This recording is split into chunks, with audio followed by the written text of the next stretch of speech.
Good afternoon बच्चों, चलिए जल्दी से अपनी वीडियोस ऑन करिए।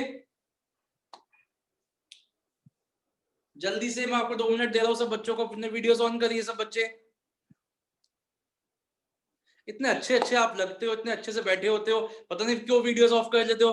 गुलाम जल्दी से वीडियो ऑन करो। तान्या, कार्तिक, मैं 2 मिनट दे रहा हूं सबको, वरना आप क्लास के बाहर जाएंगे बिना बताए मैं आपको बाहर निकाल दूंगा। इतने अच्छे प्यारे लग रहे हो आप लोग।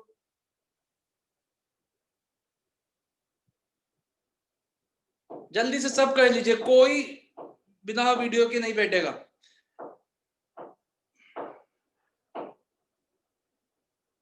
तान्या को ज्यादा ही कुछ, तान्या कुछ कैमरा शाय है लगता है।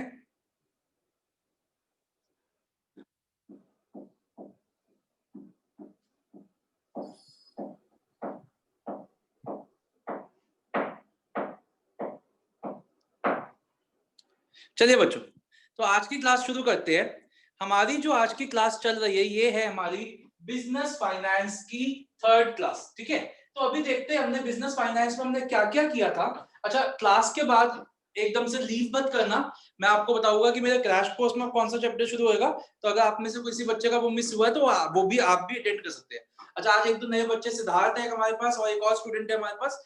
तो अगर आपको बस कोशिश करना, जितना समझ आए कोशिश करना कि आपको मैक्सिमम समझ आए। नहीं भी आएगा तो कोई दिक्कत नहीं है, बस आप ये देखना कि आपको मेरे पढ़ाने का तरीका समझ आ रहा है कि नहीं। क्योंकि आपने पहली 2 क्लासेस अटेंड नहीं की तो हो सकता है आपको ना समझ आए।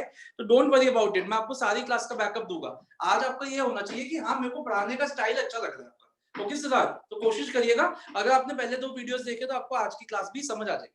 तो सारे क्रैश कोर्स के बच्चे भी आ गए और हमारे पुराने बच्चे भी है। तो आइए स्टार्ट करते हैं बच्चों, बिजनेस फाइनेंस। तो अभी तक हमने बिजनेस फाइनेंस में क्या क्या देखा था, एक बार वो रिकॉल करते हैं। सबसे पहले हमने जो बिजनेस फाइनेंस की क्लास थी उसमें हमने वर्किंग कैपिटल देखा था और फिक्स्ड कैपिटल देखा था। उसके बाद हमने जो हमारी नेक्स्ट क्लास थी उसमें हमने फाइनेंसिंग डिसीजन के बारे में पढ़ा था। अगर हमें याद हो, अगर आप लोगों ने पिछली क्लासेस रिवाइज की है तो आपको याद ही होगा कि 3 तरीके के डिसीजंस होते हैं जो एक फाइनेंशियल मैनेजर को लेने होते हैं। ख्वाहिश बताओगे क्या, कौन से 3 डिसीजंस होते हैं जो एक फाइनेंशियल मैनेजर लेता है? Financial manager, Sir, I have not attended the last class. You have not attended the last class. चलो कोई नहीं, कौन बताएगा? एना, आप बताओगे कौन से 3 डिसीजंस होते हैं जो एक फाइनेंशियल मैनेजर को लेने होते हैं? Sir, financing decision, financing, investment decision. Investing and Sir, last नहीं आता. Dividend decision. Dividend decision 3rd decision होता है। तो अभी तक हमने क्या पढ़ा है? अभी तक हमने पढ़ा है फाइनेंसिंग डिसीजन, मतलब पैसा आएगा कहां से। अभी तक हमने पढ़ा है कि हम पैसा कहां से रेज करेंगे। आज हम अपने 2 डिसीजंस पढ़ने की कोशिश करेंगे। और कौन से? पहले इन्वेस्टिंग एंड फिर डिविडेंड। आज का हमारा ये टारगेट है। तो without wasting much time, let's start with the class. अभी कोई नोट्स नहीं खोलेगा। मेरा जो मतलब टारगेट है, मैं चाहूंगा कि बिना नोट्स के हम याद करने की कोशिश करें। But I repeat, crash course के बच्चों ने अभी नोट्स कलेक्ट नहीं किए हैं। Please collect your notes from the institute. कल भी मैं कल 11 से 5 बजे तक इंस्टीट्यूट खुला होगा। 11 to 1 मैं मिलूंगा, 1 to 5 मैम मिलेगी। तो please collect your notes from the शक्ति विहार ब्रांच टुमारो। और अगर कोई मिलने आना चाहता है मेरे से तो वो भी आ सकता है 11 से 1 के बीच में। I request, please collect your notes from the institute tomorrow. Okay, एक बार स्टार्ट करते हैं। तो बच्चे एक बात बताइए, कोशिश करना मेरे क्वेश्चंस का आंसर देने के, आपको वैसे याद हो जाएगा। अब एक बात बताइए, जब एक बार मेरे पास पैसा आ गया, मेरे पास बहुत पैसा आ गया, तो उस पैसे को मैं इन्वेस्ट कहां करूंगा? उस पैसे को मैं किस चीजों में इन्वेस्ट करूंगा? कौन बताएगा कि पैसे को एक बिजनेसमैन कहां इन्वेस्ट करता है? बताइए, सोच के बताइए, कहां इन्वेस्ट करेंगे पैसे को? Fixed assets. फिक्स्ड एसेट्स और करंट एसेट्स। अच्छा, सिर्फ फिक्स्ड में करेगा, वर्किंग में नहीं करेगा, करंट में नहीं करेगा? आपने सही बोला, एसेट्स में इन्वेस्ट करेंगे। तो इन्वेस्टिंग डिसीजन की डेफिनेशन देखो बन भी गई। इन्वेस्टिंग डिसीजन की डेफिनेशन क्या बन गई? अभी कोई नहीं पढ़ेगा। अच्छा, और ऐसे किसी भी एसेट में इन्वेस्ट कर दोगे कि सोच समझ के करोगे? सोच समझ के इन्वेस्ट करोगे कि किस में इन्वेस्ट करना है? तो देखो डेफिनेशन बन भी गई, केयरफुल सिलेक्शन ऑफ एसेट्स। अभी कोई नहीं लिखेगा, इन विच funds will be invested. Careful selection of assets in which funds will be invested. Funds will be invested is known as investing decision। खत्म हुई। इन्वेस्टमेंट डिसीजन का मतलब हुआ careful selection of assets in which the funds will be invested. समझ में आ गई बात? अब हम दो तरीके के एसेट्स में इन्वेस्ट करते हैं, अभी आप में से किसी ने बोला भी था, कौन से? एक फिक्स्ड और एक करंट। ठीक है, समझ में आ गया? तो जो फिक्स्ड एसेट्स में इन्वेस्टमेंट होती है उसका नाम बताया था, कौन डिराइव करेगा? नैना, आपको याद है मैंने फर्स्ट क्लास में नाम बताया था, जो फिक्स्ड इन्वेस्टमेंट्स फिक्स्ड एसेट्स में की जाती है उनका क्या नाम होता है? Dash decisions. नहीं याद sir? Capital budgeting decisions. Very good. और जो करंट में इन्वेस्ट किया जाता है उनको क्या कहते हैं? Working capital decision. तो let's start with the capital budgeting decision. अब एक बात बताओ, अगर इन्वेस्टमेंट की डेफिनेशन है careful selection of assets in which funds will be invested, और मैं बोलूं इसी डेफिनेशन से आप फिक्स्ड कैपिटल की बना दो, तो क्या बना पाओगे? इसी डेफिनेशन से कैपिटल बजटिंग की डेफिनेशन बना लोगे? एक वर्ड को चेंज करना है बस, careful selection of fixed assets in which funds will be invested। पहले assets था, अब fixed assets हो गया in which funds will be invested। समझ में आ गई बात?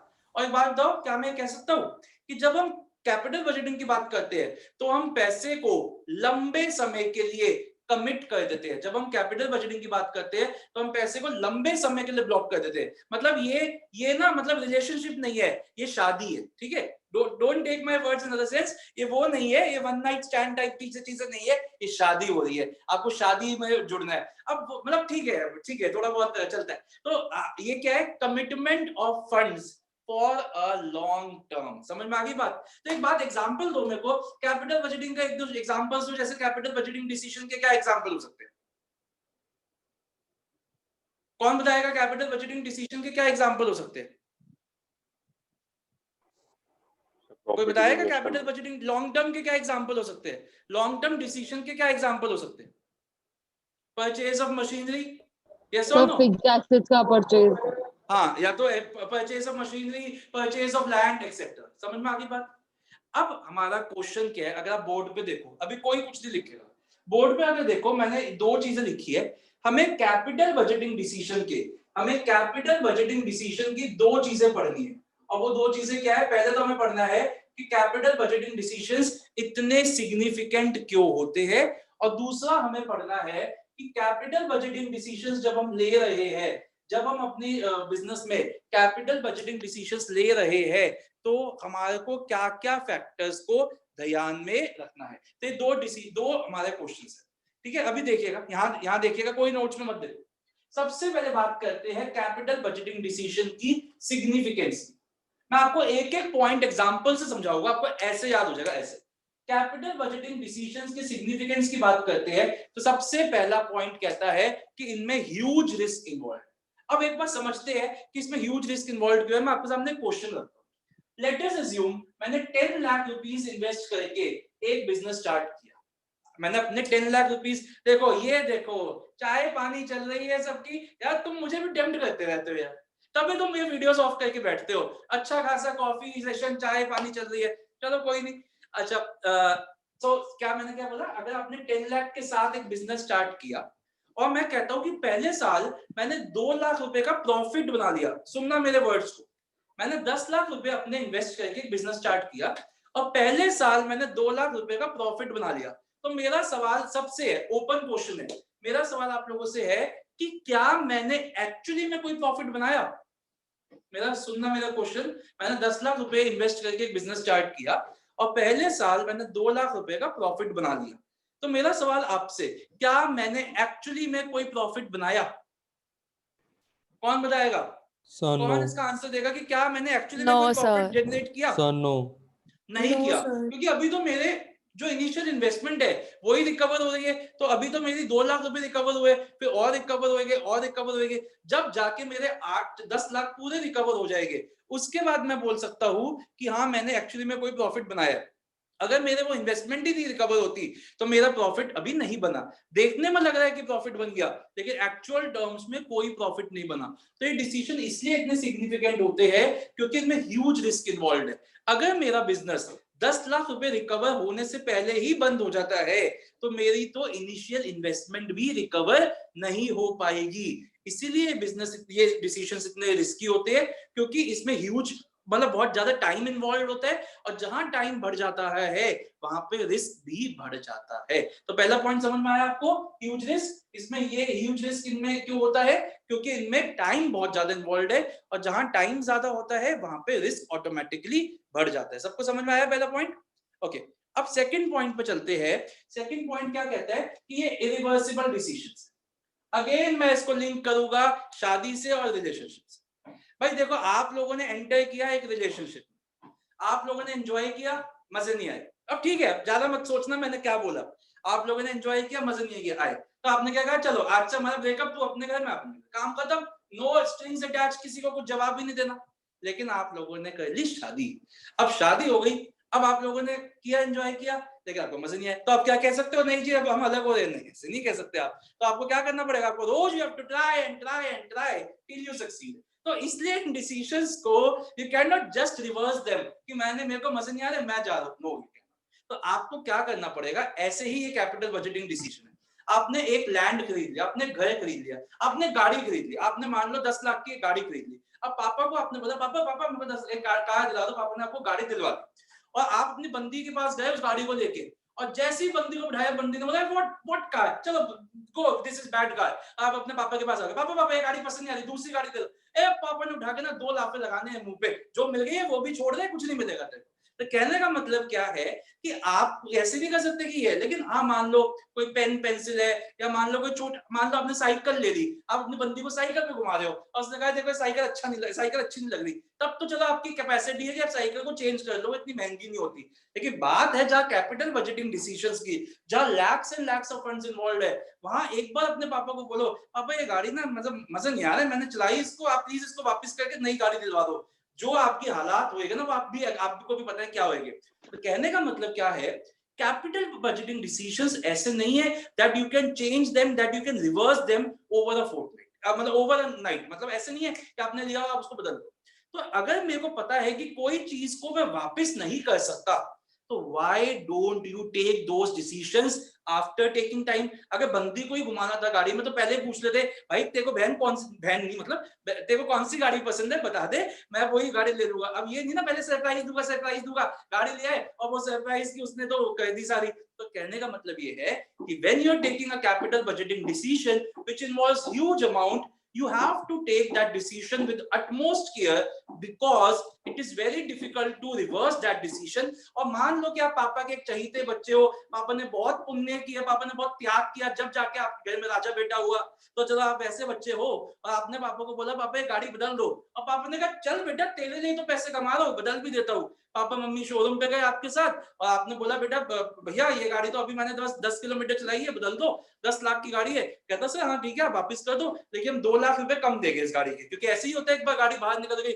जब पापा को समझ में आ गया, जब अभी तक तो बड़ा राजा बेटा थे, अब जैसे ही उसने बोला कि 8 लाख रुपए मिलेंगे 10 लाख की गाड़ी के, तो पापा ने कहा बेटा देख तेरे को रखनी है रख ले, मैं तो इस गाड़ी को वापस नहीं करूंगा। कहने का मतलब क्या है कि you can not reverse those decisions without incurring a cost. तो आप बदल तो सकते हो, मतलब वैसे तो शादी को भी आप you can just go for it and खत्म कर दो, लेकिन यू हैव टू इंकर अ कॉस्ट। तो इरिवर्सिबल डिसीजंस का मतलब ये है कि इन डिसीजंस को बदल पाना, इन डिसीजंस को रिवर्स कर पाना उतना आसान नहीं होता जितना करंट एसेट्स के हो गए, वर्किंग कैपिटल के हो गए। इसीलिए जब आप इन डिसीजंस को ले रहे हो, तभी आप सोच समझ के लो कि क्या मैं ये मतलब ये डिसीजन सही ले रहा हूं कि नहीं।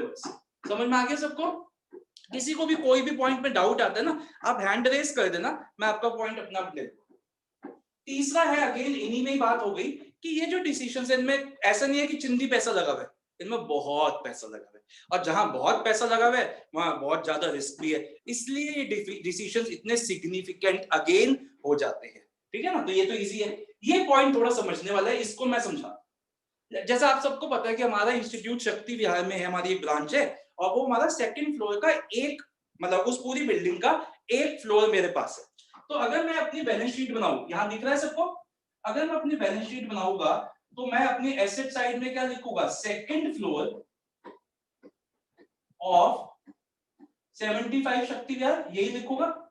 ठीक है, आप सबको पता है कि हमारा इंस्टीट्यूट बेसिकली कॉमर्स इंस्टीट्यूट है, तो हमारा कंपटीशन भी कॉमर्स के आसपास जो इंस्टीट्यूट है, A2S हो गया, और एक दो इंस्टीट्यूट हो गए उनके साथ ही है। अब आप बोलोगे तुम्हारा कंपटीशन उनके साथ भी नहीं है, तुम थर्ड क्लास पीपल। लेकिन चलो जो भी है, हमारा जो भी थोड़ा बहुत कंपटीशन है वो आसपास के कॉमर्स इंस्टीट्यूट के साथ है। अब हम अपना कंपटीशन आकाश के साथ करते ही नहीं है, हम अपना कंपटीशन फिटजी के साथ करते नहीं, पर वो साइंस वाले हैं, बना है ना, हम क्या करेंगे उनके साथ। तो अब आपके मन में आ रहा होगा तुम वैसे भी नहीं कर सकते उनके साथ कंपटीशन। चलो एनीवेज, तो हमारा कंपटीशन आसपास के कॉमर्स इंस्टीट्यूट के साथ है। तो अगर मैं देखूं, हम लोग एक बहुत बड़ा डिसीजन लेते हैं, हम सारे एनजीसी वाले एक बहुत बड़ा डिसीजन लेते हैं कि हम फर्स्ट फ्लोर भी अपना खरीद लेते हैं और वहां पे हम साइंस का इंस्टीट्यूट चालू करेंगे। तो देखो, एक डिसीजन, एक कैपिटल बजटिंग डिसीजन से मेरी तीन चीजें इफेक्ट होगी। क्या क्या, यहां देखो। सबसे पहले तो मेरा इफेक्ट होगा एसेट्स का साइज, क्योंकि अभी मैंने सेकंड फ्लोर लिखा था, अब मेरी बैलेंस शीट में एक और फ्लोर जुड़ जाएगा, फर्स्ट फ्लोर। तो मेरे एसेट्स का साइज भी चेंज हो गया, मेरे एसेट्स इंक्रीज हो गए, मेरा जो एसेट्स बैलेंस शीट में रिफ्लेक्ट हो रहे थे वो चेंज हो गए। सेकंड क्या होगा, मेरा कंपटीशन भी चेंज हो जाएगा, क्योंकि अभी मेरा कंपटीशन, एक सेकंड बच्चों,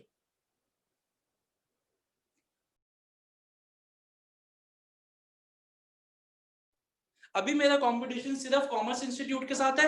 मैंने कहा कि मैं साइंस का भी अगर इंस्टीट्यूट अपने खोलता हूं अपना, तो मेरा कंपटीशन जो है वो कुछ ना कुछ साइंस के इंस्टीट्यूट्स के साथ भी हो जाएगा, वो भी चेंज हो जाएगा, प्लस मेरे प्रॉफिटेबिलिटी भी तो चेंज हो जाएगा।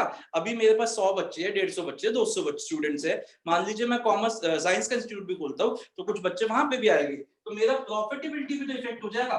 तो मेरे एक डिसीजन से मेरे बिजनेस की तीन चीजें इफेक्ट हो रही है, size of assets, profitability and competition. इसीलिए ये डिसीजंस इतने ज्यादा इंपॉर्टेंट है, क्योंकि आपने एक डिसीजन लिया, उससे आपके एसेट्स का साइज, आपके competition with the respect of other industries and आपका प्रॉफिटेबिलिटी लेवल्स, तीनों इफेक्ट होते हैं।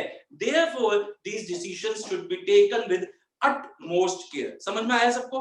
किसी का मन में कोई डाउट तो नहीं है? अब देखिए कितना सिंपल मैंने इसका स्लैंग बनाया है, सबका फर्स्ट लेटर और एक सिंपल सा स्लैंग बन गया हिल। ठीक है ना, आजकल सबका मन भी कर रहा होगा दिल्ली के प्रदूषण को देखते हुए हिल स्टेशन जाने का, तो छोटा सा स्लैंग है हिल। ठीक है, अभी अभी लिखेगा भी, रुक जाइए। सिद्धार्थ, जिस बच्चे की आज फर्स्ट क्लास है, आई रिक्वेस्ट, आपको समझ आ रहा होगा, ये मैंने स्लैंग बनाया है, HILL। H से ह्यूज रिस्क, I से इरिवर्सिबल, L से long term growth and effects, and L से ही large amount of funds involve. बताइए यहां तक सबको समझ में आ गया? किसी के मन में कोई डाउट तो नहीं है? आपको मैं 2 मिनट दे रहा हूं, सिर्फ हेडिंग्स याद करने की कोशिश करिए, फिर एक बार ये पढ़ते हैं और दो सारा एक साथ ही रीड करेंगे। तो एक बार जल्दी से हेडिंग्स याद करने की कोशिश करिए।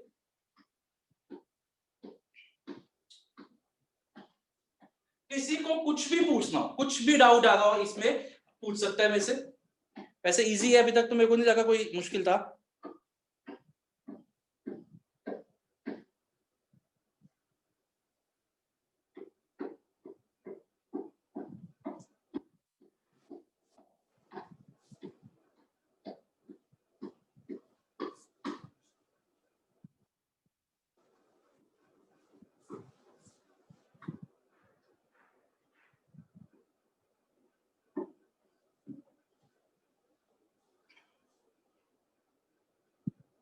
ओके बच्चों, ऐसा करते हैं बच्चों, पहले इतना रीड करते हैं, फिर इसके फैक्टर्स देखेंगे। तो आइए नोट्स पे, कम टू पेज नंबर,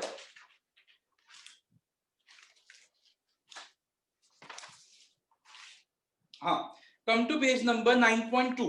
9.2 पे आइए जल्दी से। जिनके पास नोट्स नहीं है, मैंने उनको सॉफ्ट कॉपी भेजी थी, तो आप उससे देखिए। और मैं अगेन आपसे रिक्वेस्ट करूंगा, please please please collect your notes in this coming week. फिर दिवाली, फिर मतलब फेस्टिव सीजन ही शुरू हो जाएगा, हमारा इंस्टीट्यूट में भी छुट्टियां रहेगी, तो आप क्यों उतना टाइम डिले करें? आ जाए। Okay, investment decision, the decision relates to careful selection of assets, underline the term careful selection of assets in which the funds will be invested. Investment decision can be long term and short term. Long term investment decision is also known as a capital budgeting decision. 1 mark का question mark करिए, highlight करिए। It involves commitment of funds. Committing of funds मतलब funds को block करना। Commitment मतलब किसी उसमें जुड़ना, किसी क्या कहते हैं, बाउंडेशन में जुड़ना। तो committing of finance on a long term basis मतलब पैसे को लंबे समय के लिए ब्लॉक करना। एग्जांपल्स, कोई नई इन्वेस्टमेंट करना, कोई नया एसेट खरीदना, कोई नई ब्रांच ओपन करना एक्सेट्रा। इंपॉर्टेंस का बच्चों मैंने आपको पहले भी बताया था, जो बच्चे नए आए हैं उनको भी बता रहा हूँ, इंपॉर्टेंस का ही दूसरा नाम होता है सिग्निफिकेंस, तीसरा नाम होता है मेरिट्स, चौथा नाम होता है एडवांटेजेस, पांचवा नाम होता है नीड, छठा नाम होता है यूजफुलनेस। तो आप ये सारे के सारे पर्यायवाची यहाँ लिख सकते हैं, सिनोनिम्स यहाँ लिख सकते हैं। किसी भी नाम से क्वेश्चन आएगा तो आपको घबराना नहीं है कि सर हमने तो ये पढ़ा ही नहीं, ये आपने पढ़ रखा है।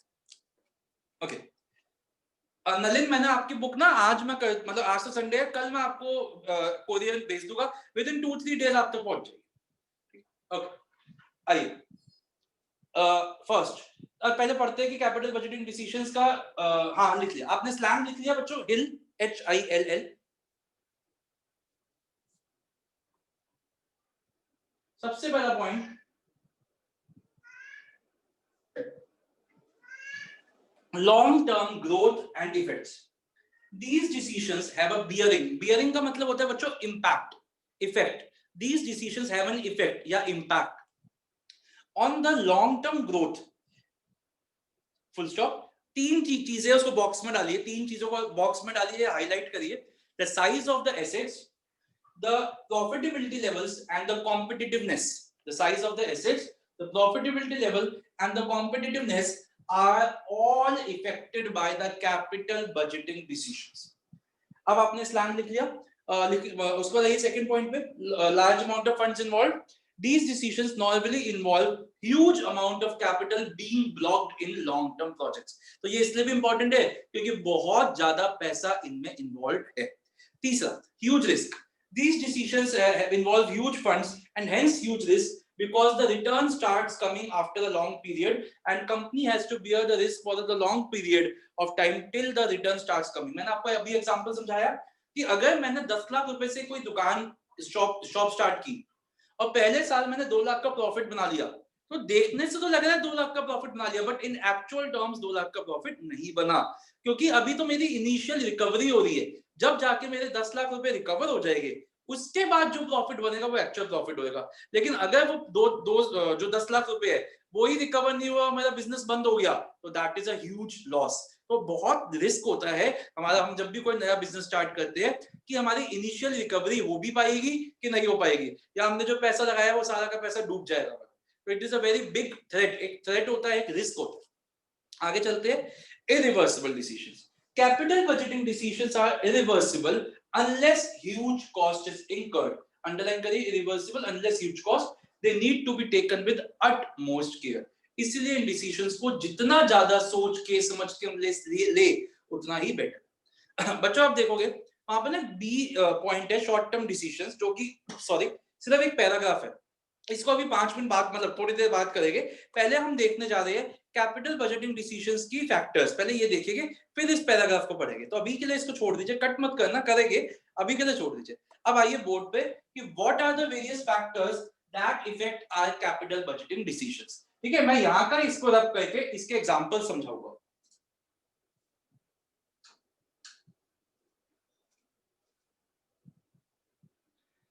देखो बच्चों मैंने 4 पॉइंट लिखे हैं। अच्छा एक चीज मैं आपको बता दूं, हम अक्सर कंफ्यूज हो जाते हैं फैक्टर्स एंड सिग्निफिकेंस में।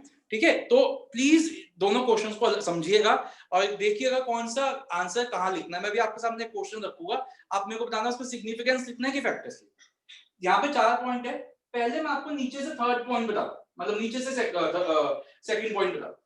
अगर मान लीजिए आपके सामने दो एग्जांपल है, ऑप्शंस है project X and project Y. Project X में आपको 40% की रिटर्न मिल रही है। ठीक है, अभी प्रोजेक्टेड है, अभी मतलब आपके सामने प्रपोजल आया, 2 प्रपोजल्स आए बिजनेस में इन्वेस्ट करने के लिए, एक में 40% की रिटर्न मिल रही है और एक में 15% की रिटर्न मिल रही है। तो मेरे को बताइए कौन सा आपको एक में लगाना है, तो कौन से प्रोजेक्ट में इन्वेस्ट करना पसंद करोगे? 40%. प्रोजेक्ट एक्स, मतलब इट्स क्वाइट कॉमन। तो रेट ऑफ रिटर्न क्या कह रहा है? It is a simple thing कि अगर सबसे पहले हम अगर हमारे सामने 2 प्रपोजल्स हो तो सबसे पहले हम क्या कंपेयर करते हैं? उनकी रेट ऑफ रिटर्न, और जिसकी रेट ऑफ रिटर्न ज्यादा होती है हम उसको सिलेक्ट करने की कोशिश करते हैं। अब मैं थोड़ा सा इसी एग्जांपल को आगे लेके जाता हूं और मैं बोलता हूं कि पहला जो प्रोजेक्ट है इसमें बहुत रिस्क है, हाई रिस्क है, मतलब आने को 40% रिटर्न भी आ सकती है और आने को 0 भी आ सकती है। Are you getting my point? आने को 40% तक आ सकती है और हो सकता है बिल्कुल भी ना आए, लेकिन यहाँ 15% है और 9 मतलब 100% है कि आएगा ही आएगा, नो रिस्क। अब बताओ, अब बताओ। Project by नहीं, अब ये नहीं, हम ये नहीं कहेंगे, हम ये कहेंगे कि सिर्फ और सिर्फ मतलब एक बार सोचने को तो मजबूर हो गए ना, जब तक ये नहीं था तब तो तुम सबने प्रोजेक्ट एक्स करना शुरू कर दिया था। लेकिन क्या मैं ये कह सकता हूं कि सिर्फ रेट ऑफ रिटर्न में डिसीजन लेना, सिर्फ इस उस पे फैक्टर पे डिसीजन लेना गलत है? हमें ये भी देखना चाहिए कि व्हाट इज द रिस्क जो दोनों प्रोजेक्ट्स का है। हम ये नहीं कहेंगे कि प्रोजेक्ट वाई, अब एक बात बताओ, बहुत से ऐसे लोग हैं जो रिस्क लेने को तैयार है, यस और नो? तो हम ये नहीं कहेंगे कि प्रोजेक्ट वाई बेटर है। बहुत से लोग हैं, अंबानी हो गया या टाटा हो गए, कोई भी हो गए, कोई तो ये कहेगा हम हाई रिस्क लेंगे, तुम इसी में इन्वेस्ट करो।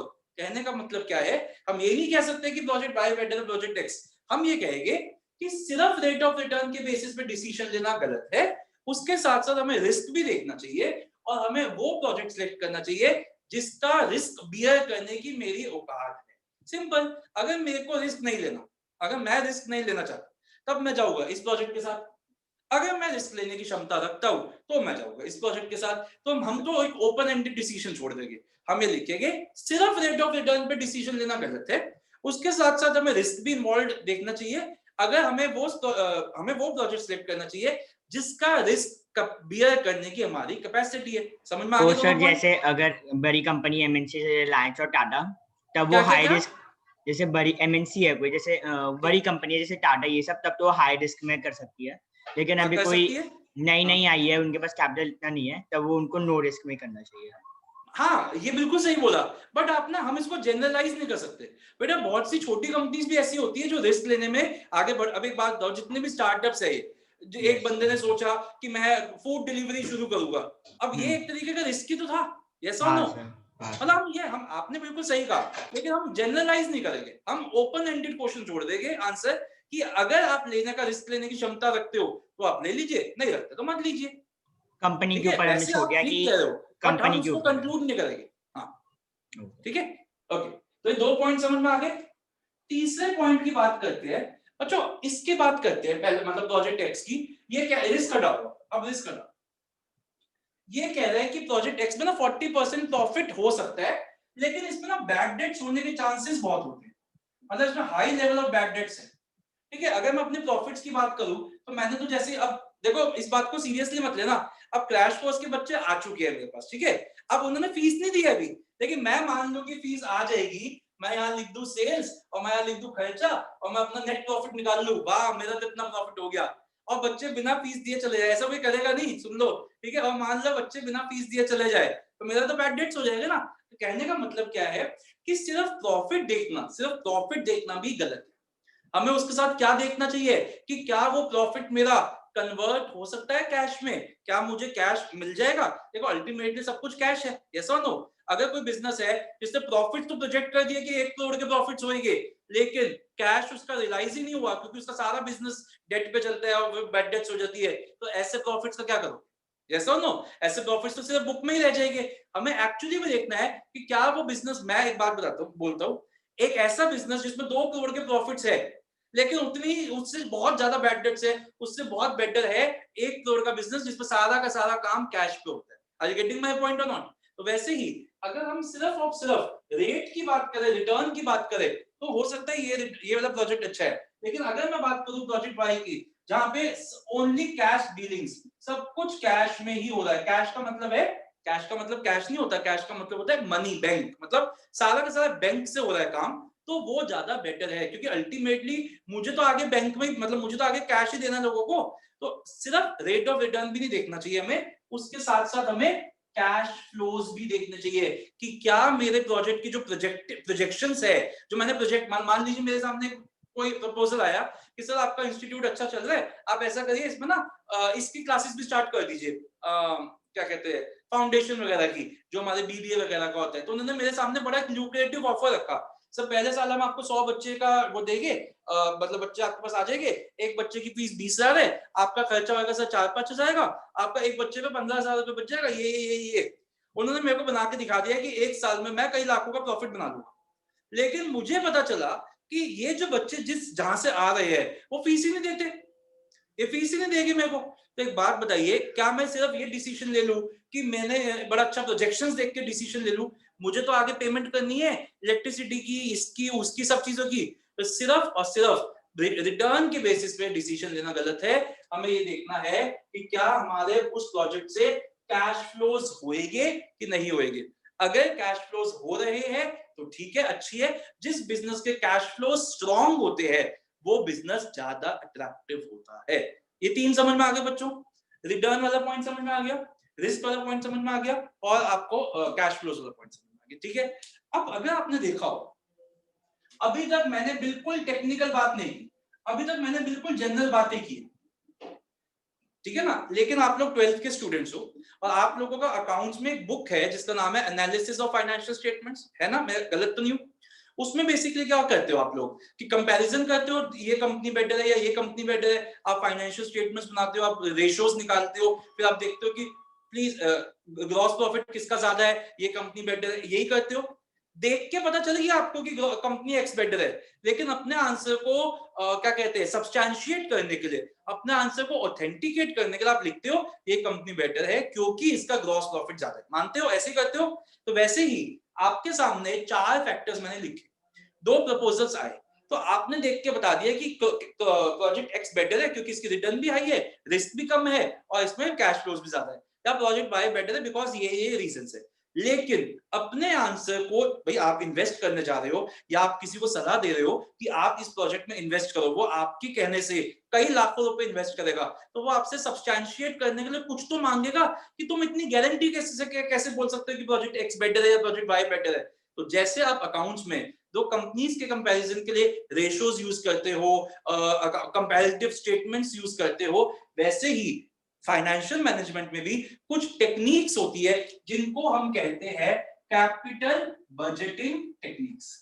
बेसिकली ये फॉर्मूलेज होते हैं, ये फॉर्मूलेज होते हैं, जैसे आपके रेशियोज होते हैं वैसे ये फॉर्मूलेज होते हैं, और इन फॉर्मूलोज को हम सारे प्रोजेक्ट्स पे लगाएंगे, एक्स पे भी, वाई पे भी, जेड पे भी, जितने भी है, और इनसे भी फिर हमारा आंसर आएगा कि ये प्रोजेक्ट एक्स की ये रिटर्न ये ज्यादा है, इसमें इन्वेस्ट करना चाहिए। तो एक तो हमने भी देखा, हमारी गट फीलिंग भी कह रही है प्रोजेक्ट एक्स बेटर है, उसके बाद हमारा मैथमेटिकली आंसर भी हो गया, तो हम मतलब हम आगे बढ़ने के लिए फिर मतलब आगे बढ़ सकते हैं। इसको भी अगेन शादी से मैच करते हैं, ठीक है। देखो मेरा को ज्यादा थोड़ा सा है शादी से, तो मैं इसके एग्जांपल लेता हूँ। आपके सामने एक कुंडली आई, अब सॉरी आपके सामने प्रपोजल आया, आपको सब कुछ अच्छा लग रहा है, आप शादी के लिए आगे बढ़ रहे हो, लेकिन तब भी तो आप क्या मिलाते हो, कुंडली मिलवाते हो ना, हॉरोस्कोप, क्योंकि वहां से भी एक एडिशनल वो मिल जाता है सपोर्ट कि हाँ देखो अब तो भगवान भी हमारे साथ है। तो कहने का मतलब क्या है, वैसे ही यहाँ पे कि आपको पता चल चुका है कि प्रोजेक्ट एक्स इज बेटर, लेकिन अपने आप को और ज्यादा क्या कहते हैं एश्योरेंस देने के लिए हम ये मैथमेटिकल टेक्निक्स भी लगा लेते हैं, और इनसे भी हमारे को भी जब हमारा आंसर सेम ही आता है तो हम आगे बढ़ने के लिए तैयार हो जाते हैं। और ये जो टेक्निक्स है बच्चों, आपको अभी नहीं पढ़नी, जब आप 12th पार करोगे और जब आप अपने बीकॉम में या सीए में जाओगे, तो सेकंड ईयर में ना, जब आप ग्रेजुएशन में आओगे तो सेकंड ईयर में एक सब्जेक्ट होता है इनकम टैक्स, और थर्ड ईयर में एक सब्जेक्ट होता है फाइनेंशियल मैनेजमेंट बीकॉम का। वो आप एक अच्छे टीचर से पढ़ोगे, आपको पता ही है वो कौन है, आपके सामने ही खड़ा है, तो आप वो मैं ही पढ़ाऊंगा आपको, वहां पे हम इसको डिटेल में पढ़ाएंगे। और जब आप अपने बीकॉम करोगे जोक से पार्ट, एक सब्जेक्ट होएगा फाइनेंशियल मैनेजमेंट, जो अभी आप एक चैप्टर पढ़ रहे हो वो एक सब्जेक्ट होएगा, तो वहां पे मैं आपको ये पढ़ाऊंगा। तो मैं ये मान के चल रहा हूँ कि आप मेरे पास घूम के फिर से आओगे, ठीक है बच्चों। तो कहने का मतलब क्या है कि ये इसके बाद ये मैथमेटिकल फॉर्मूलेस लगा के हम चेक कर लेते हैं कि हमारा डिसीजन कौन, मतलब हमारा डिसीजन सही है कि नहीं। तो these are the factors affecting these are the factors which helps us to take capital budgeting decision। समझ में आ गई बात? अब इसका भी स्लैंग देखते हैं, बड़ा सिंपल, इसका भी बड़ा सिंपल स्लैंग है। सबका फर्स्ट लेटर आई सी रेड रोजेस,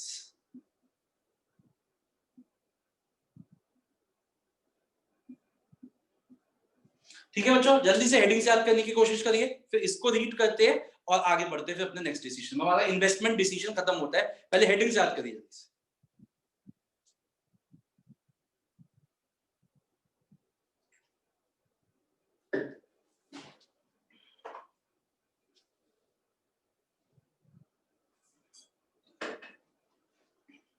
आई से इन्वेस्टमेंट क्राइटेरिया, सी से cash flows of the project, R से rate of return, I C risk. Siddharth समझ में आ रहा है बच्चे? Yes sir.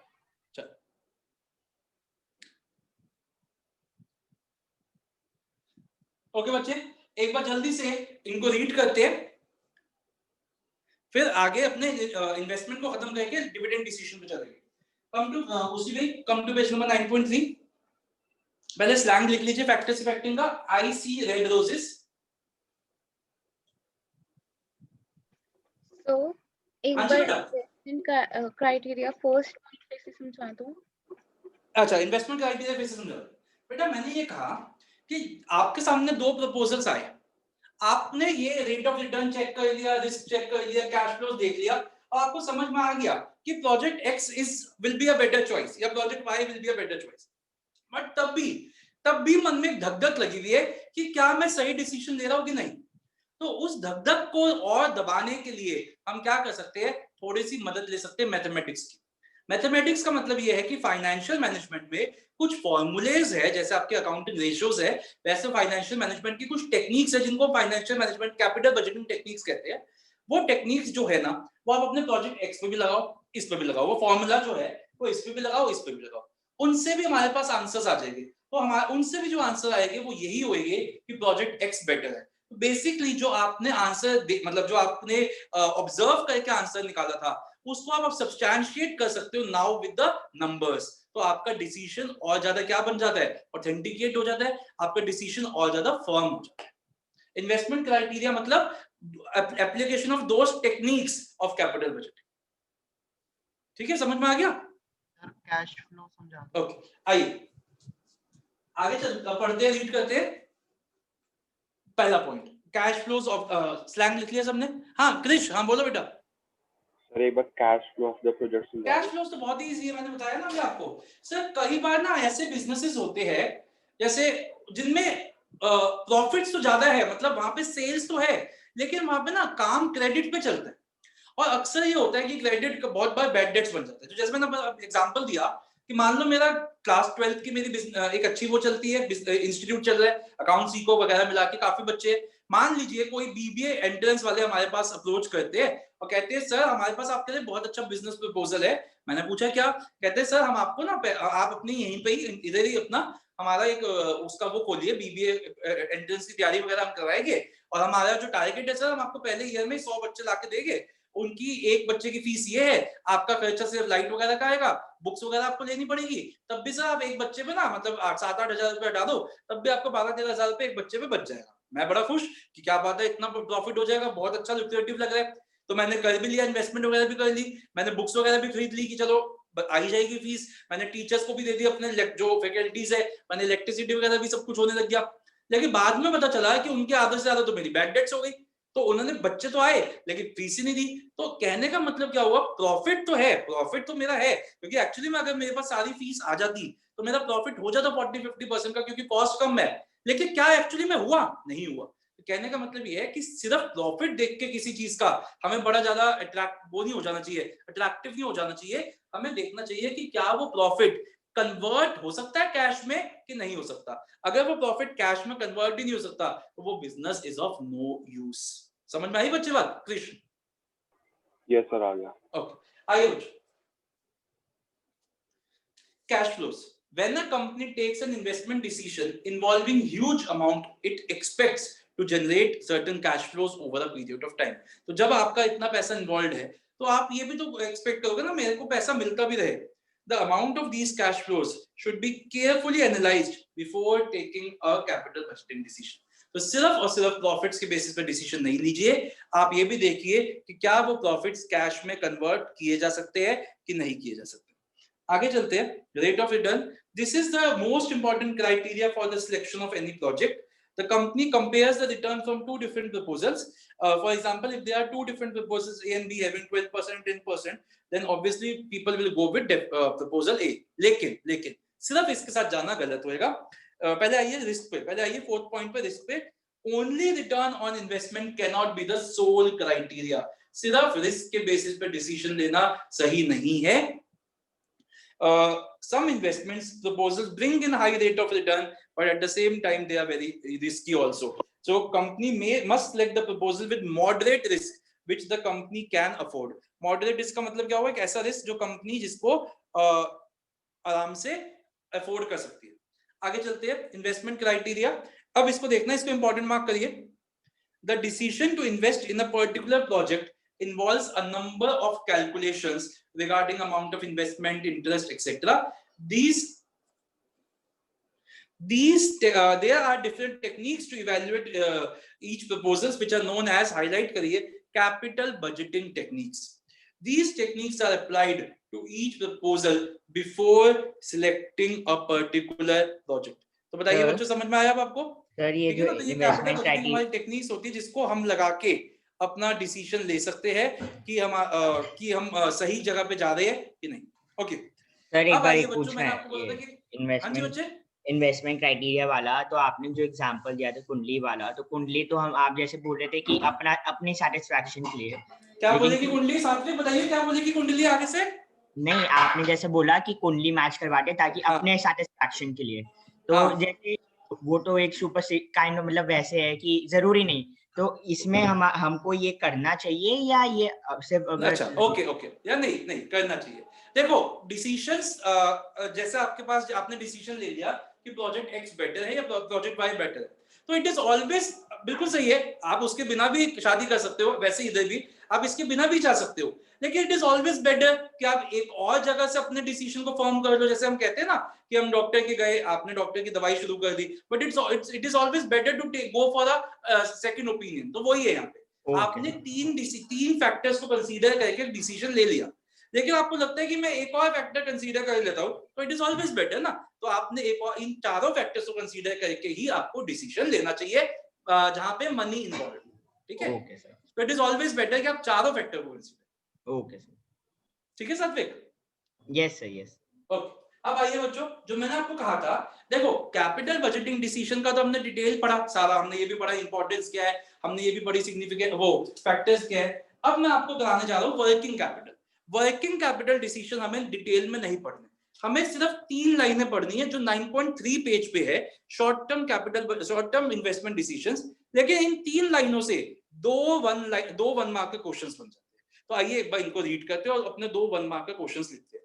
उससे पहले मेरे को ये बताइए कि कौन से ऐसे 3 करंट एसेट होते हैं, आई रिपीट, कौन से ऐसे 3 करंट एसेट होते हैं, मतलब 3 एसेट्स करंट एसेट्स होते हैं जो सबसे ज्यादा इंपॉर्टेंट होते हैं किसी भी फर्म के लिए।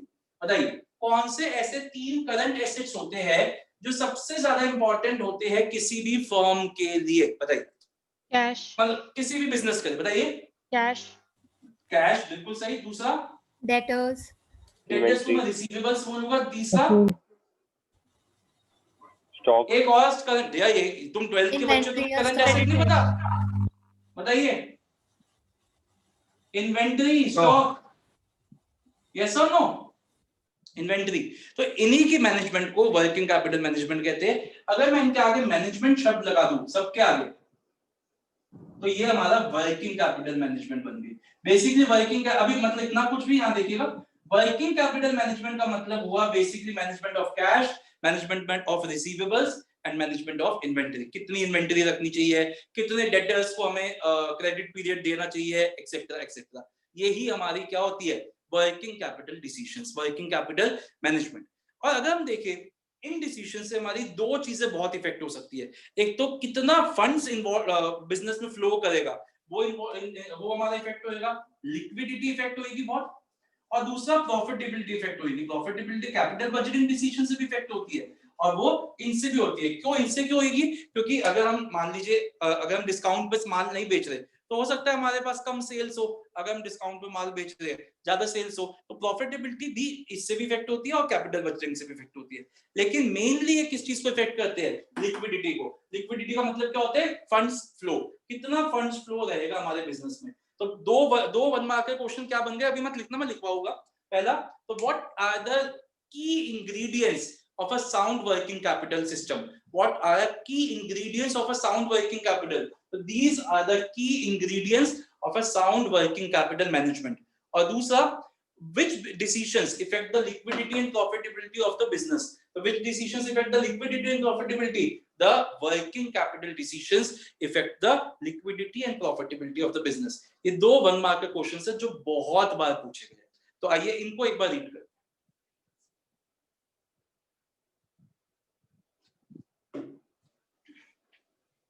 Okay. Short-term investment decisions, also known as working capital decisions. They are concerned with the decisions about the level of cash, underline करिए, inventories and debtors.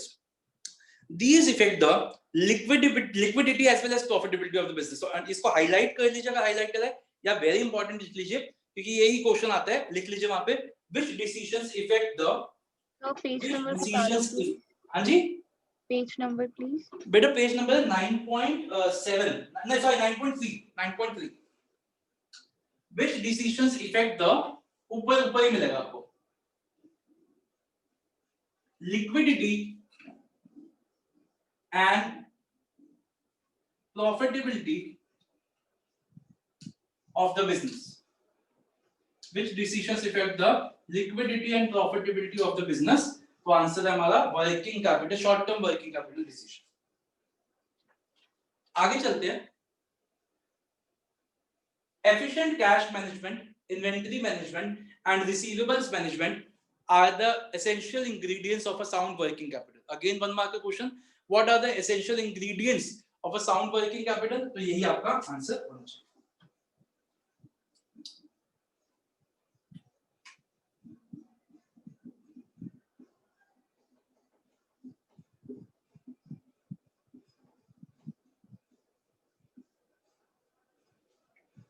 अब बच्चों जैसे मैंने आपको कहा था कि हम एज स्टूडेंट्स बहुत कंफ्यूज हो जाते हैं कि कब आंसर में इंपॉर्टेंस मांगा है कैपिटल बजटिंग का और कब फैक्टर्स मांगा है। तो मैं आपके सामने एक क्वेश्चन रखता हूँ, आप लोग मुझे बताना, 4 मार्क का ही क्वेश्चन है। देखो कंफ्यूजन यहाँ से भी बढ़ जाती है, 4 नंबर का क्वेश्चन है, 4 ही इंपॉर्टेंस है और 4 ही हमारे फैक्टर्स है। तो हम इससे भी कंफ्यूज हो जाते हैं कि 4 नंबर का क्वेश्चन है तो इंपॉर्टेंस लिखनी है कि फैक्टर्स लिखने हैं। बेटा सब बच्चों की वीडियोस जिनके भी ऑफ हो रहे हैं, आयुषी, कार्तिक, एना और ये भूमिका, सब बच्चे अपने वीडियोस ऑन करिए। देखो इतने अच्छे से क्लास चल रही तो आप सब लोग वीडियो ऑफ करके बैठ गए हो। ओके तो हाँ मेरा क्वेश्चन सुनिएगा, अभी मत लिखिएगा, अभी सिर्फ सुनिएगा। 4 नंबर का क्वेश्चन है, 4 ही फैक्टर्स होते हैं, 4 ही इंपॉर्टेंस होते हैं, जल्दबाजी मत करना। कैपिटल बजटिंग डिसीजंस आर, अभी सुनिएगा, capable of changing the financial fortune of the company. I repeat, capital budgeting decisions are, ये बोर्ड्स का ही क्वेश्चन है, capable of changing the financial fortune of the company, inverted commas में comment. तो अब बताइए इसमें क्या लिखना चाहिए? मैं एक एक करके 2-3 बच्चों से पूछ रहा हूँ, वही बोलेंगे। तो दिव्यांशी सेठी आप बताओगे क्या होना चाहिए, इंपॉर्टेंस या फैक्टर्स? फैक्टर्स। अब बताइए शिवांगी, आप बता सकते हो कि आपके हिसाब से इंपॉर्टेंस आनी चाहिए कि फैक्टर्स? मैंने कुछ नहीं बोला कि दिव्यांशी का आंसर गलत है कि सही, आप अपना दिमाग लगा के बताओ। मैं रिपीट करता हूँ क्वेश्चन, बहुत इंपॉर्टेंट क्वेश्चन है इसलिए बार बार रिपीट कर रहा हूं। Capital budgeting decisions are capable of changing the financial fortune of the company, full stop, comment. बताओ शिवांगी। फैक्टर्स। और आयुषी, एक विश्वास से पूछता हूँ, आयुषी आप बताओगी? सर शायद फैक्टर्स। क्या? फैक्टर्स। विश्वास आप बताओ। Sir significance. तो विश्वास ने सिग्निफिकेंस बोला, 3 बच्चों ने फैक्टर्स बोले। एना आप बताओ। Sir significance. सर सिग्निफिकेंस लगती है आपको। और नंदिनी आपको क्या लगता है? Sir significance. चल, और कृष आपको? Sir significance. नहीं पता? Sir significance. बेटा देखो अब समझते हैं इस क्वेश्चन को। क्वेश्चन क्या कह रहा है कि कैपिटल बजटिंग डिसीजंस कैपेबल है एक बिजनेस के जो उसकी फाइनेंशियल वो है किस्मत है उसको बदलने के लायक है, कमेंट। तो बताओ इसमें क्या लिखना चाहोगे? इसमें हमें इंपॉर्टेंस बतानी चाहिए कि हाँ ये इसलिए इतने ज्यादा वो है क्योंकि ये रिवर्सिबल है, क्योंकि ये ह्यूज रिस्क इन्वॉल्व है, क्योंकि इनमें ह्यूज पैसा इन्वॉल्व है, या ये बताओगे कि रेट ऑफ रिटर्न ये होनी चाहिए, रिस्क इन्वॉल्व होना चाहिए? बताओ सोच के। सोच हिंदी में देखो इस क्वेश्चन को। जब भी आपको कोई क्वेश्चन ना समझ आए ना, आपको घबराने की दिक्कत ही नहीं है, पेपर ना हिंदी में भी छपा हुआ होता है, उसको हिंदी में पढ़ लेना। जब भी आपको ना समझ में आए उस क्वेश्चन को हिंदी में कन्वर्ट करो और देखो कि वो कहना क्या चाह रहा है। तो अगर हम इस क्वेश्चन को देखें, क्या कहना चाह रहा है इसमें कि कैपिटल बजटिंग डिसीजंस इतने इंपॉर्टेंट है कि वो किसी भी बिजनेस के फाइनेंशियल तकदीर, जो उसकी किस्मत है, उसको बदलने की क्षमता रखते हैं। कमेंट तो हम क्या बोलेंगे? Yes, they are so capable as they are irreversible decisions, as they are मतलब as they involve huge risk, as they have a long term growth effect on long term growth। समझ में आई शिवांगी बात? तो हमें क्या लिखना था? सिग्निफिकेंस लिखना था। तो अगर बात आपसे हो रही है उनकी, कहीं भी आपको लग रहा है कि उनकी इंपॉर्टेंस की तरफ बात हो रही है, तो आपको सिग्निफिकेंस लिखनी है। और अगर आपको लगता है कि नहीं, वो पूछ रहे हैं कि इन डिसीजंस को लेने में हमारे को क्या क्या पॉइंट्स को ध्यान में रखना चाहिए, तो आपको फैक्टर्स लिखना है। समझ में आया? तो बच्चों ये क्वेश्चन लिखिए, ये क्वेश्चन लिखिए जहां पे भी इंपॉर्टेंस वाला पॉइंट है ना, सिग्निफिकेंस लिखिए इन्वर्टेड कॉलम्स में। Capital budgeting decisions are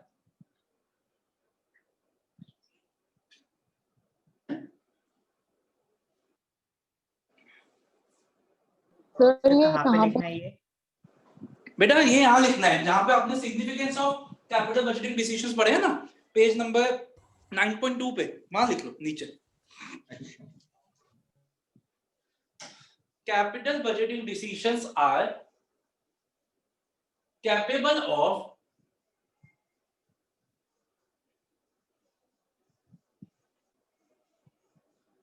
changing the capital budgeting decisions are capable of changing the financial fortune of the company, financial fortune of the company।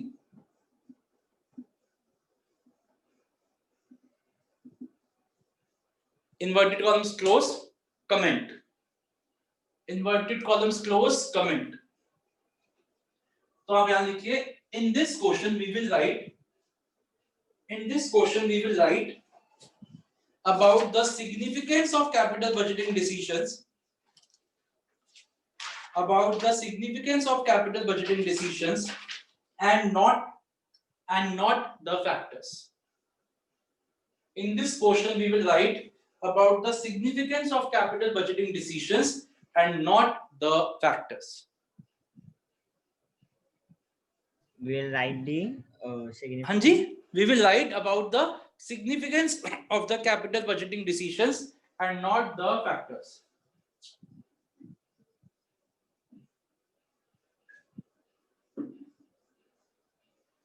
Okay बच्चों, अब देखिएगा, अब हमारे पास पैसा आ भी गया, लग भी गया, आ भी गया, लग भी गया।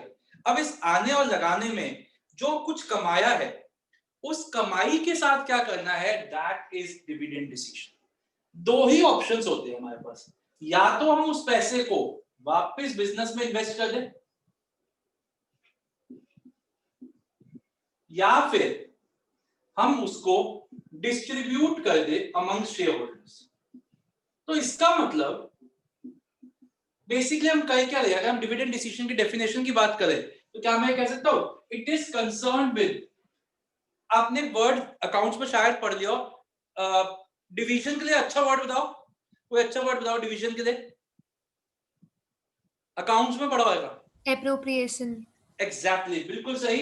It is concern with appropriation of the profits earned। It is concerned with appropriation of the profits earned, the net profits after tax।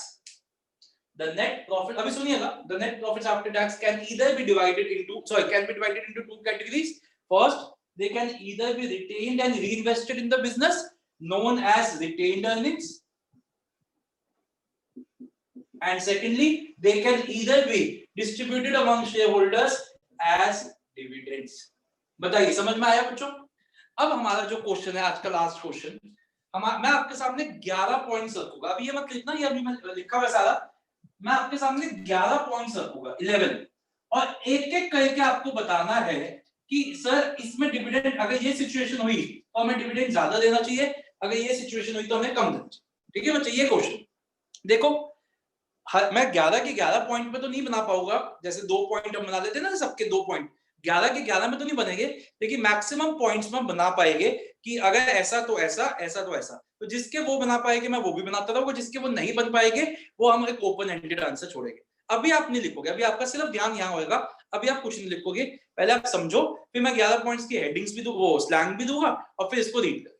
तो सबसे पहला है हमारा, जैसे सबसे पहले का ही हम नहीं बना सकते, लीगल कॉन्स्ट्रेंट्स। बच्चों ये पॉइंट क्या कहते हैं, पहले तुमको बताओ कॉन्स्ट्रेंट्स का क्या मतलब होता है।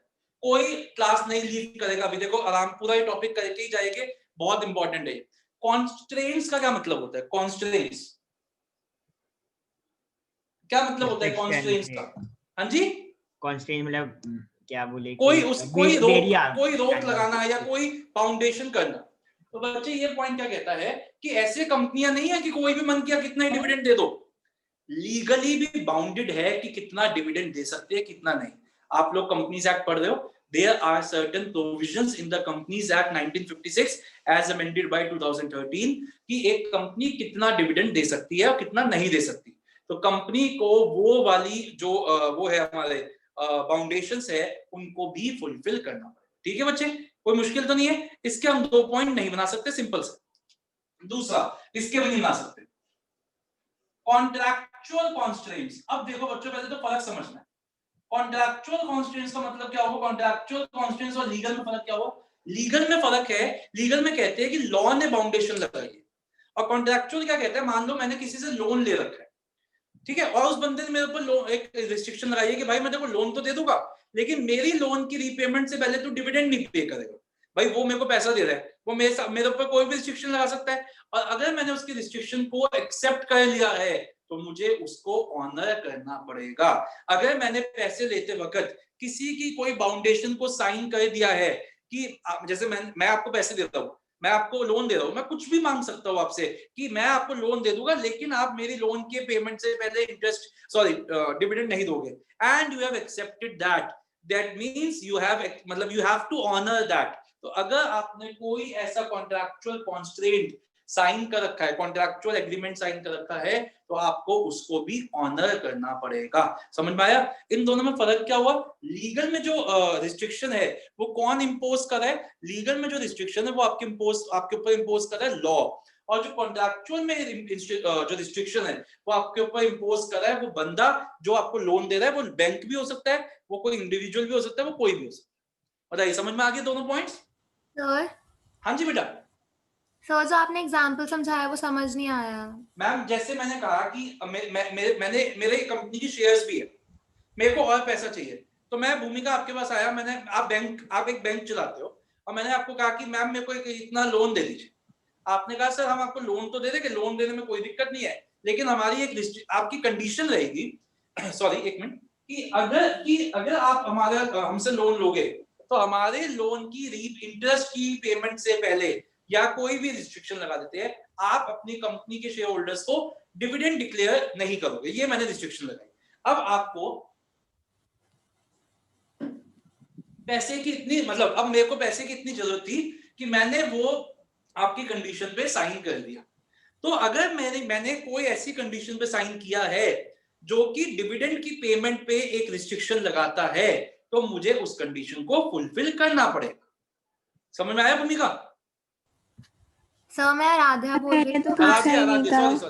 आराध्या समझ में आया बेटा? आराध्या आपकी पहली क्लास है ना, मैं आपको आवाज से पहचान पाया, जल्दी मैं आवाज से पहचान जाता हूँ, अभी आपकी एक ही क्लास हुई ना इसलिए नहीं पहचान पाया। समझ में आ गया आराध्या?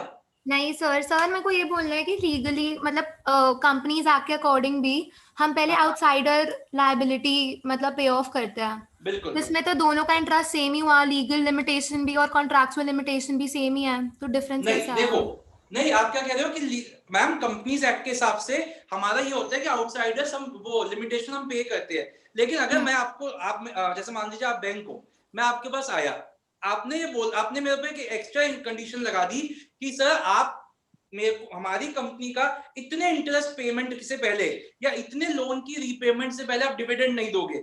ये तो नहीं लिखा ना किसी कंपनीज एक्ट में कि इतने लोन की रीपेमेंट से पहले आप डिविडेंड नहीं दे सकते, ये लिखा है कहीं बेटा? नहीं सर। ये लिखा हुआ है, आपकी बात मैं आपको चलो थोड़ा सा पॉइंट में और ले लेता हूं। ये लिखा हुआ है कि हर साल की इंटरेस्ट से पहले आप डिविडेंड नहीं दे सकते, ये लीगल में लिखा हुआ है। ठीक है बच्चे, ठीक है। हाँ जी। अब मैं आपके पास बैंक लोन लेने आया, अब आपने मेरे को एक और कंडीशन लगा दी कि सर इंटरेस्ट तो हर साल देना ही देना है, लेकिन मेरे लोन की 30% पेमेंट हो जाने से पहले आप डिविडेंड नहीं दोगे। ठीक है, ये आपने मेरे ऊपर और लगा दी। आपको कोई नहीं रोक सकता क्योंकि आप तो पैसा दे रही हो, मैं कुछ भी नहीं कर सकता, आई एम हेल्पलेस। अगर मैं ये कंडीशन को साइन कर देता हूं तो मैं लॉ के साथ साथ एक और बाउंडेशन से बंध गया, दैट इज कि मुझे 30% की पेमेंट करनी पड़ेगी पहले लोन की, अदरवाइज अगर मैंने डिविडेंड दे दिया तो आप मेरे ऊपर लीगली केस कर सकते। बताओ समझ में आया? हाँ जी सर। तो ये फर्क है, आपने बिल्कुल सही कहा, लीगल में लॉ में थोड़ा सा रिस्ट्रिक्शंस लिखी है। अगर कोई पर्सन पैसा देते वक्त और भी कंडीशन लगा देता है और हम उसको एक्सेप्ट कर लेते हैं तो we are legally bounded by those also, और हमें उनको भी ऑनर करना पड़ेगा। चलिए अब आगे चलते हैं। थर्ड पॉइंट, बेटा इसको समझते हैं, इसके हम 2 पॉइंट बना पाएंगे। एक्सेस, अच्छा देखो आप ये मत समझना कि सर अभी टाइम कम बचा है, आप तो पढ़ाए जा रहे हो। अगर टाइम कम बचा तो मैं सिर्फ ये वो करवा दूंगा, रीड चाहे हम नेक्स्ट क्लास में कर लेंगे, तो इसलिए प्लीज, मेरे को पता है अभी टाइम है मेरे पास। Access to capital markets. अब एक बात बताओ बच्चों, एक कोई भी कंपनी पैसा जो वो कमाती है उसको स्टोर करके रिटेन क्यों करती है? मतलब क्यों मैं रिटेन कर रहा हूं? क्योंकि मेरे को लगता है मेरे को आगे जरूरत पड़ेगी पैसे की, यस और नो? अगर मैं जियो जैसे, रिलायंस जैसी कंपनी की बात करूं, रिलायंस कंपनी को पता है कि उसको जब भी पैसा चाहिए, उसको रिलायंस को जब भी पैसा चाहिए, उसको बस एक बार लोगों को बोलना है कि रिलायंस एक नया बिजनेस स्टार्ट कर रहा है, मुझे पैसे की जरूरत है, प्लीज दे दो। हम क्या करेंगे, हम अपने घर की तिजोरियां खोल देंगे, मुकेश तेरे लिए है, तू ले जा इसको, तेरे लिए बना रखी है हमने ये पैसा। क्योंकि उसको पैसे हम चाहते हैं रिलायंस कंपनी की शेयर्स हमें मिल जाए। Are you getting my point? लेकिन मान लीजिए कोई नया स्टार्टअप आया मार्केट में और उसने पहले साल में बिजनेस किया और उसका अच्छा बिजनेस भी चला, उसके प्रॉफिट्स आए और मतलब उसने अपने शेयर, उसके थोड़े बहुत शेयर होल्डर्स कम थे, छोटी कंपनी है, तो उसने शेयर होल्डर्स को डिविडेंड नहीं दिया। क्यों नहीं दिया? क्योंकि उसको पता है कि आगे जब वो एक्सपेंशन के लिए उसको पैसा चाहिए होगा, लोग उसको पैसा इतनी जल्दी नहीं देंगे, क्योंकि अभी लोगों का उसके ऊपर भरोसा नहीं है। तो इसलिए वो क्या कर रहा है, इसलिए वो अपने पैसे को अपने वापस बिजनेस में लगा रहा है कि मैं बड़ा मतलब मेरा बिजनेस और बड़ा हो जाए जब मेरे ऊपर लोग विश्वास करने लग जाए। तो कहने का मतलब क्या है कि अगर कैपिटल मार्केट से पैसा रेज करना आसान है, अगर कैपिटल मार्केट से हम इजीली जाके पैसा रेज कर सकते हैं, as in the case of big companies, Reliance हो गई, टाटास हो गए, बिरलास हो गए, इनको जब पैसा चाहिए बस ये न्यूज़पेपर में लिख दे, we are coming out with a new equity share issue of इतना शेयर्स ऑफ इतना ईच, हम लोग खुल के पैसा देंगे, हम सब लोग अप्लाई करेंगे, उसकी शेयर्स हमें मिल जाए। लेकिन मान लो अगर स्विगी वाला आता, सुनो आज नहीं, अगर स्विगी जिस दिन शुरू करा था, स्विगी बोलता मतलब ऐसे लिखता, Swiggy delivery services is coming out with a new equity share, हम लोगों का खाना यहाँ से यहाँ ट्रांसफर करेंगे, एक शेयर भी सब्सक्राइब नहीं होता उसका, क्योंकि हम लोगों को विश्वास ही नहीं होता उसके बिजनेस प्रपोजल में। कहने का मतलब क्या है कि अगर आप लोग एक रेप्यूटेड कंपनी हो और आप लोगों से, आप कैपिटल मार्केट से पैसा इजीली रेज कर सकते हो, तो आपको जो भी आप कमा रहे हो उसको बिजनेस में क्यों लगा रहे हो, मतलब बिजनेस में रख क्यों रहे हो, उसको बांटो ना, शेयर होल्डर्स में बांटते रहो, क्योंकि आपको तो पैसे की जरूरत ही नहीं है, कभी भी जब आपको चाहिए मिल ही जाएगा आपको। जो बिजनेसमैन अपना पैसा जनरेट नहीं कर सकता बाहर से, उसको अपने प्रॉफिट्स को क्या करना चाहिए, कमाना, सेविंग करके रखनी चाहिए। सबको समझ में आ गया ये पॉइंट? ठीक है, चलिए तो इसके 2 पॉइंट क्या बनेंगे, इसके 2 पॉइंट बनेंगे, if easy, if access to capital market easy, तो हमें ज्यादा से ज्यादा डिविडेंड देना चाहिए, एंड इफ नॉट इजी तो हमें कम से कम डिविडेंड देना चाहिए, तो मैक्सिमम रिटेंशन होनी चाहिए। यार मैं ऐसे लिख देता हूं, डिविडेंड्स कम। समझ में आया सबको? आराध्या आपको समझ में आया? हाँ जी सर। चल आगे चलते हैं। 4th पॉइंट, मैं ना स्लैंग के हिसाब से लिख रहा हूं।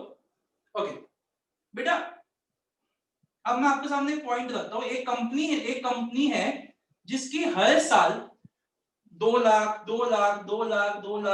की अर्निंग्स होती है, और एक कंपनी है जिसकी एक साल 2 लाख की अर्निंग्स है, एक साल 4 लाख की अर्निंग्स है, एक साल 6 लाख का लॉस है, एक साल 4 लाख का लॉस है, एक साल 10 लाख की अर्निंग्स है। तो मुझको बताइए, which company is in a better position to declare dividends?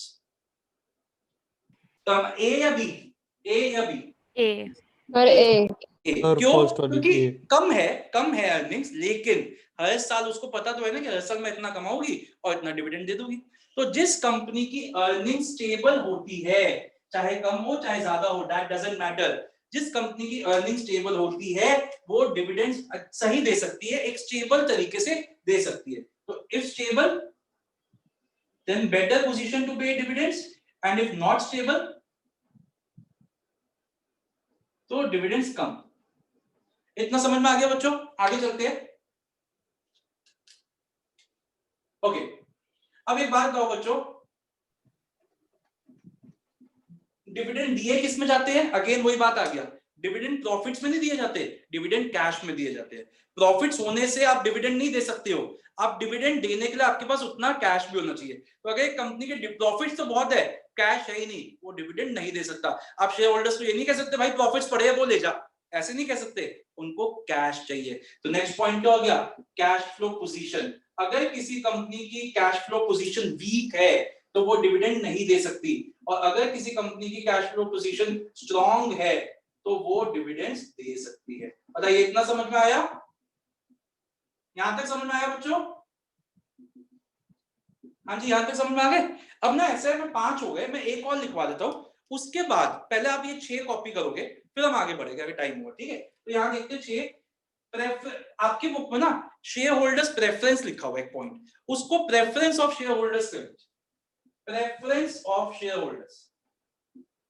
देखो बच्चों, जब आप टाइम टू टाइम अपने शेयर होल्डर्स एक पोल भी लेते रहते हो, आप टाइम टू टाइम अपने शेयर होल्डर्स एक पोल भी लेते रहते हो कि आपको डिविडेंड चाहिए कि नहीं। देखो दो तरीके के शेयर होल्डर्स होते हैं, एक होते हैं यंग शेयर होल्डर्स, एक होते हैं ओल्ड शेयर होल्डर्स। जो यंग शेयर होल्डर्स होते हैं ये कौन होते हैं? जो अभी बिजनेस कर रहे हैं या जॉब कर रहे हैं या कुछ कर रहे हैं, तो इन्होंने अपनी इन्वेस्टमेंट जो उनकी सरप्लस मनी होता है उससे इन्होंने शेयर्स में इन्वेस्ट कर रखा है। इनका घर चल रहा है इनकी जॉब से, इनकी बिजनेस से, इनको ना हर साल डिविडेंड नहीं चाहिए होता। ये कहते हैं कि आप बिजनेस कंपनी वालों को कहते हैं आप इन्वेस्ट करे जाओ, हमें मत दो, हम तो 50 साल बाद या 20 साल बाद या 30 साल बाद बेचेंगे। तो ये एक शेयर होल्डर्स। और दूसरे शेयर होल्डर्स होते हैं जो ओल्ड एज के होते हैं, जो अब अपनी रिटायरमेंट लाइफ जी रहे हैं, उन्होंने इन्वेस्ट कर रखा है शेयर्स में। अब वो चाहते हैं कि उनको हर साल रेगुलर इनकम मिलती रहे in the form of dividend. तो कंपनी को देखना है कि उनकी शेयर होल्डर्स किस कैटेगरी के ज्यादा है, किस एज ग्रुप के ज्यादा है। अगर कंपनी के शेयर होल्डर्स उस कैटेगरी या उस एज ग्रुप के ज्यादा है जो प्रेफर करते हैं डिविडेंड, तो कंपनी को डिविडेंड देना चाहिए। और अगर कंपनी के शेयर होल्डर्स उस एज ग्रुप के ज्यादा है जो कंपनी से डिविडेंड प्रेफर नहीं करते, तो कंपनी को डिविडेंड कम देना चाहिए। ऐसा नहीं कर सकती कंपनी कि एक शेयर होल्डर को दे दिया एक को नहीं दिया। जो भी पॉलिसी बनेगी सबके लिए बनेगी, keeping in mind the majority of the share holders. समझ में आया? तो अगर शेयर होल्डर्स प्रेफर करते हैं, इफ प्रेफर डिविडेंड्स, तो कंपनी को डिविडेंड्स हाई देने चाहिए, एंड इफ नॉट प्रेफर तो कंपनी को रिटेंशन पे ज्यादा ध्यान देना चाहिए। बच्चों पहले मैं आप सबसे पूछ रहा हूं, क्या आप लोगों को ये 6 पॉइंट समझ में आ गए? ठीक है, तो अब आप क्या करेंगे, कम टू पेज नंबर 9.5 में ना, 9.5 में अभी ये फ्लो चार्ट बना हुआ है, देख रहे हो आप ये फ्लो चार्ट? जितने पॉइंट्स मैंने लिखे हैं और जिनके आगे मैंने लिखा है पॉइंट्स, इन 6 पॉइंट्स को आप रीड करोगे, अभी रीड करो इन 6 पॉइंट्स को, और जिनके आगे 2-2 पॉइंट्स बन सकते हैं वो बनाओ, जिनके आगे नहीं बन सकते मत। ठीक है, जैसे आपके सामने पहले ये 6 पॉइंट्स करो।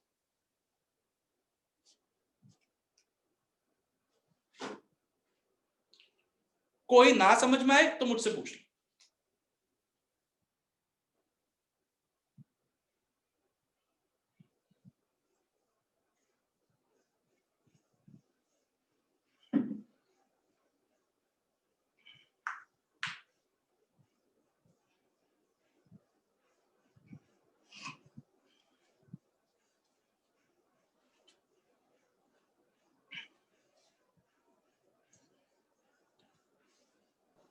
Sir, stability of income में दो कौन सा वाला बेटा? फोर्थ stability of income, हाँ जी, स्टेबिलिटी ऑफ अर्निंग्स, अर्निंग्स। हाँ,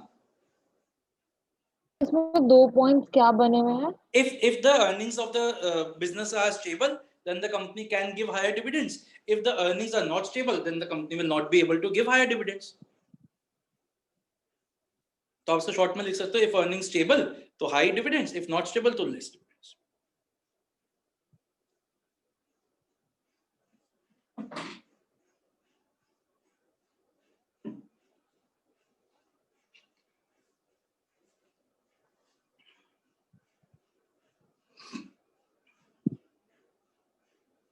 लिख लिया सबने? जल्दी से लिखिए। आज मैं आगे नहीं करवाऊंगा, आज मैं आगे के 5 पॉइंट बचे हैं, मैं वो नहीं करवाऊंगा, मैं बस इसकी इंट्रोडक्शन रीड करवा रहा हूँ, इतना आज का करते हैं, ठीक है? 5 पॉइंट हम अपनी नेक्स्ट क्लास में कंटिन्यू करेंगे, वो इंट्रोडक्शन रीड करेंगे। लिख लिया सबने ये? तो आइए बच्चों, जो हमारा डिविडेंड डिसीजन का इंट्रोडक्शन पार्ट है वो देखते हैं। This decision relate, page number 9.4 पे आइए। This decision relates to the appropriation of profits earned, underline करिए, हाईलाइट करिए appropriation. A company's net earnings after tax are divided into two parts, retained and dividends. Dividends is that portion, underline kariye, of company's net earnings which are paid out to the shareholders, and the profits that are retained in the business are known as retained earnings. बच्चों इसका ना slang लिख लेते हैं एक बार, वो सबका लिख लेते हैं, आप पूरे का ही लिख लो, ठीक है? वो अगले क्लास में हम कंप्लीट करेंगे। सिर्फ एक पॉइंट मैंने चेंज करवाया है, शेयर होल्डर्स प्रेफरेंस को प्रेफरेंस ऑफ शेयर होल्डर्स करवाया। देखो इसका स्लैंग ना आप बच्चों से ही जुड़ा हुआ है। मतलब मुझे लगता है कि आप लोगों ने इस कैफे को देखा होगा, एक बड़ा अच्छा कैफे है हडसन लेन में, शायद आप गए भी हो। लाइट्स कैमरा एक्शन, शायद आप गए भी हो। लाइट्स कैमरा एक्शन, देखो 6 पॉइंट तो इससे कवर भी हो रहे हैं ना अभी हमने जो पढ़े। इस सुपर आराध्या नहीं और वो सिद्धार्थ, जिन बच्चों की फर्स्ट क्लास है, बेटा देखो जो मैं शॉर्ट में लिखता हूँ ना वो सिर्फ एक सेंटेंस को कंप्लीट करने के लिए। इस सुपर कूल प्लेस, मैंने यहां तक आज आपको करवाया, ठीक है? मैंने इतना करवाया आपको। For school students to go for entertainment. तो हम इसको नेक्स्ट क्लास में ये वाले कवर करेंगे 5 point. Lights camera action is super cool place for school students to go for entertainment, ठीक है? हमने आज पहले 6 कंप्लीट किए, हमने यहां तक कंप्लीट किए। आप लोगों ने वो 6 पॉइंट पढ़े हैं? पढ़ के लिखे, ऐसे लिखे, रीड करके लिखे ना वो 6 पॉइंट्स, ठीक है? तो बस वो अभी हम इतना ही रोकेंगे आज। अब एक बार मेरे को आगे की 1-2 अनाउंसमेंट्स करके आज की क्लास को वाइंड अप करते हैं। देखो बच्चों, हम हमारा जो क्रैश कोर्स है उसका बैच ना फिक्स हो गया, वो बता देता हूं मैं आपको। हमारी जो क्लासेस रहेगी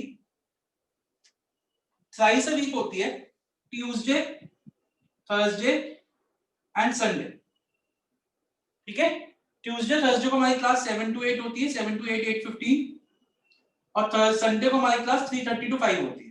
संडे को जो हमारा बैच होता है वो कंबाइंड बैच होता है, जो रेगुलर स्टूडेंट्स थे वो भी, जो क्रैश कोर्स वाले वो भी, उसमें भी हमारा बिजनेस फाइनेंस चल रहा है। तो अब आपकी बिजनेस फाइनेंस की क्लास नेक्स्ट संडे को है 3:30 PM, ठीक है? हम कंटिन्यू करेंगे। अब हमारा जो ये वाला टाइम है, इसमें हम अपना नया चैप्टर शुरू करेंगे, जो इस ट्यूसडे को हम शुरू करने जा रहे हैं, बिजनेस एनवायरनमेंट। क्रैश कोर्स वालों को तो आना ही आना है, जो बच्चे पुराने हैं जिनको रिवाइज करना है या जिनका मिस हो गया था वो भी आएंगे बिजनेस एनवायरनमेंट की क्लास में। बिजनेस एनवायरनमेंट के नोट्स मैं क्रैश कोर्स वालों के लिए आज ग्रुप पे डाल दूंगा, लेकिन मैं आपसे रिक्वेस्ट करूंगा कि आप अपनी बुक्स को कल परसों तरसों में कलेक्ट कर लीजिए। 1 मिनट रुक जाइए। रेगुलर बच्चों क्रैश कोर्स वालों का प्लानिंग का टेस्ट है कमिंग फ्राइडे, प्लानिंग का टेस्ट है कमिंग फ्राइडे को, तो बी प्रिपेयर्ड। हम ट्यूसडे थर्सडे को आपको टाइम डिस्कस कर लेंगे। It will be a subjective test. Planning के एमसीक्यूज मैंने भेज दिए, वो करके शुरू करिए, हम उसको डिस्कस करेंगे। और रेगुलर बच्चों का अब जो टेस्ट होएगा वो डायरेक्टिंग का टेस्ट होएगा नेक्स्ट टू नेक्स्ट वीक। अभी जो कल मंडे है उसमें नहीं, उसके अगले मंडे को डायरेक्टिंग का टेस्ट होएगा, तो be start preparing for that. दूसरा, मैं आपको कंज्यूमर प्रोटेक्शन के एमसीक्यूज भेजूंगा रेगुलर स्टूडेंट्स को। जो हमारे कंज्यूमर प्रोटेक्शन लास्ट चैप्टर खत्म हुआ था, हमने उसके एमसीक्यूज अभी तक नहीं किए। समझ में आ गई सबको बात? किसी को कुछ भी पूछना है वो रुक जाइए, अदरवाइज आज आपकी क्लास वाइंड अप होती है। बाय। हाँ जी, जिसको जो कुछ पूछना है वो रुक जाइए।